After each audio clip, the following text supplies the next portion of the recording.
Pernah kepikiran gak sih gimana caranya kita bisa bikin lebih banyak makanan tapi tanpa ngerusak planet kita? Nah, hari ini kita bakal ngulik salah satu jawaban yang mungkin datang dari tempat yang gak kita duga. Sebuah peternakan ikan super inovatif di Sulawesi Tengah yang pakai teknologi namanya biofloc. Ini nih salah satu PR terbesar kita di zaman sekarang. Penduduk dunia makin banyak, artinya kebutuhan protein juga makin meroket. Masalahnya, cara-cara lama buat beternak atau bertani itu sering banget ninggalin jejak kerusakan lingkungan. Jadi pertanyaannya, gimana caranya kita bisa nyediain makanan buat semua orang, tapi dengan cara yang berkelanjutan? Dan ternyata di Sulawesi Tengah, salah satu jawabannya tuh kelihatannya ya kayak gini. Mungkin sekilas cuma kelihatan kayak kolam biru biasa aja. Tapi di dalamnya itu ada sebuah ekosistem canggih yang lagi bekerja. Sebuah sistem yang mungkin aja jadi kunci masa depan budidaya ikan. Tapi sebelum kita bahas lebih dalam soal inovasi keren ini, kita perlu paham dulu masalah besar yang coba dipecahin, yaitu biaya lingkungan yang nggak kelihatan dari budidaya ikan konvensional. Dilemanya tuh gini, biar hasilnya banyak, peternak harus melihara ikan dengan kepadatan super tinggi. Emang sih panennya jadi melimpah. Tapi bayangin aja kayak satu ruangan sempit yang diisi banyak banget orang tanpa ventilasi. Limbah dari sisa pakan sama kotoran ikan itu numpuk, terus ngeluarin zat beracun kayak amonia ke air. Ini kan sama aja ngeracunin ikannya sendiri dan menjemari lingkungan kalau airnya dibuang. Nah, disinilah jagoan kita masuk, sistem biofloc. Ini tuh pendekatan yang jenius banget, karena nggak cuma ngatasin masalah limbah, tapi justru mengubah limbah itu jadi keuntungan. Coba dilihat bedanya. Di satu sisi, ada metode lama yang boros air, harus ganti air terus-terusan, dan akhirnya malah buang-buang nutrisi plus nyebar polusi.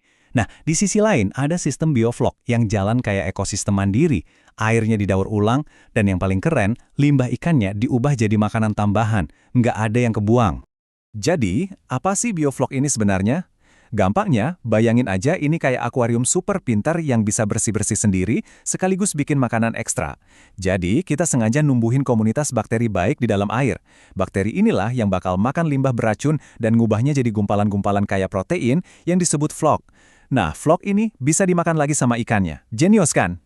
Oke, konsepnya kedengeran luar biasa ya. Tapi gimana prakteknya? Yuk, kita intip proses ngebangun salah satu sistem ini. Ternyata, bikin kolamnya sendiri itu lumayan simpel. Pertama, kita butuh rangka dari wire mesh. Terus, dilapisin pakai tarpal yang tahan air. Pipa di tengah itu penting banget buat ngebersihin kolam nanti.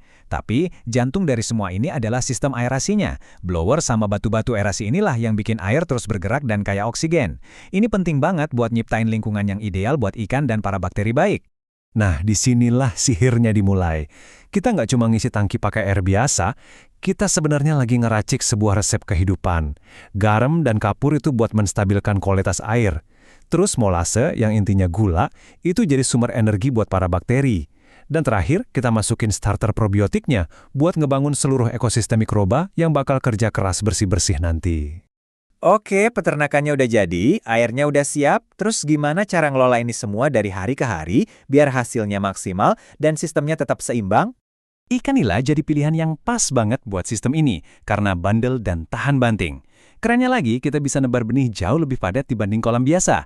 Artinya panennya bisa lebih banyak dari lahan yang sama. Kuncinya itu di awal pas aklimatisasi, biarin ikannya adaptasi pelan-pelan sama rumah barunya. Setelah itu, tinggal tunggu sekitar 3 bulan, udah siap panen. Tapi ini bukan sistem yang bisa asal-asalan ya. Biofloc itu science. Buat ngejaga ekosistem yang rapuh ini tetap seimbang, kita butuh perhitungan yang teliti, terutama soal ngasih makan dan ngelola airnya. Keseimbangan itu kuncinya, dan itu dijaga pakai 2 perhitungan penting ini. Rumus pertama, pada dasarnya bantu kita jawab pertanyaan, hari ini harus kasih makan ikan berapa banyak? Berdasarkan total berat ikan. Terus, rumus kedua ngejawab, berapa banyak makanan buat bakteri yang perlu ditambahin? Nah, ini buat mastiin para petugas kebersihan mikro ini punya cukup energi buat ngolah semua limbah dari ikan. Tentunya, teknologi secanggih apapun cuma bakal dipakai banyak orang kalau nguntungin. Jadi, ayo kita bedah angkanya. Beneran cuan nggak sih ini? Oke, sekarang kita ngomongin duit. Buat mulai dengan skala kecil, misalnya kayak studi kasus ini yang pakai 4 tangki, modal awalnya itu sekitar 30,5 juta rupiah. Angka ini udah termasuk semuanya loh, dari mulai tangki, pompa, blower, sampai genset buat jaga-jaga kalau listrik mati. Terus, hasilnya gimana? Dalam satu kali siklus panen yang cuma 3 bulan, potensi keuntungannya setelah dipotong biaya pakan, listrik, dan lain-lain bisa nyampe lebih dari 16 juta rupiah. Wow! Dan ini dia angka yang paling bikin melongo. Dengan untung segitu, kira-kira butuh berapa lama buat balik modal? Jawabannya, nggak sampai setahun. Tepatnya cuma sekitar 10 bulanan aja. Di dunia bisnis, investasi yang bisa balik modal secepat ini tuh luar biasa banget. Biar lebih jelas, kita lihat rinciannya. Di sini kelihatan total biaya per siklus itu udah termasuk pakan dan penyusutan alat.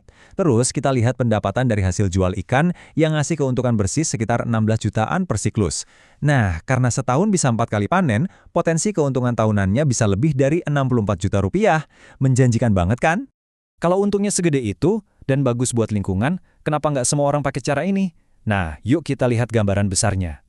Jadi, hambatannya apa dong?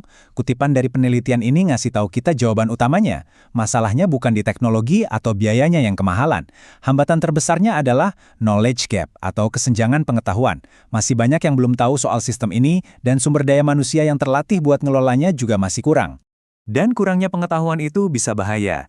Kalau nggak dikelola dengan benar, sistemnya bisa jadi nggak seimbang, bau, atau bahkan gagal total. Jadi, meskipun sistem ini canggih banget, bukan berarti nggak ada risikonya. Butuh keahlian dan pemahaman yang pas biar semuanya berjalan lancar. Jadi, ini ninggalin kita dengan satu pertanyaan besar. Sistem bioflok ini jelas nawarin sebuah cetak biru yang sangat menarik untuk masa depan pangan. Efisien, berkelanjutan, dan menguntungkan. Tapi pertanyaannya, apakah kita bisa ngejembatani kesenjangan pengetahuan ini supaya teknologinya bisa diakses oleh lebih banyak orang? Jawaban dari pertanyaan itulah yang bakal nentuin apakah ini bakal jadi standar baru dalam cara kita menyediakan makanan bagi dunia. Terima kasih sudah menyimak.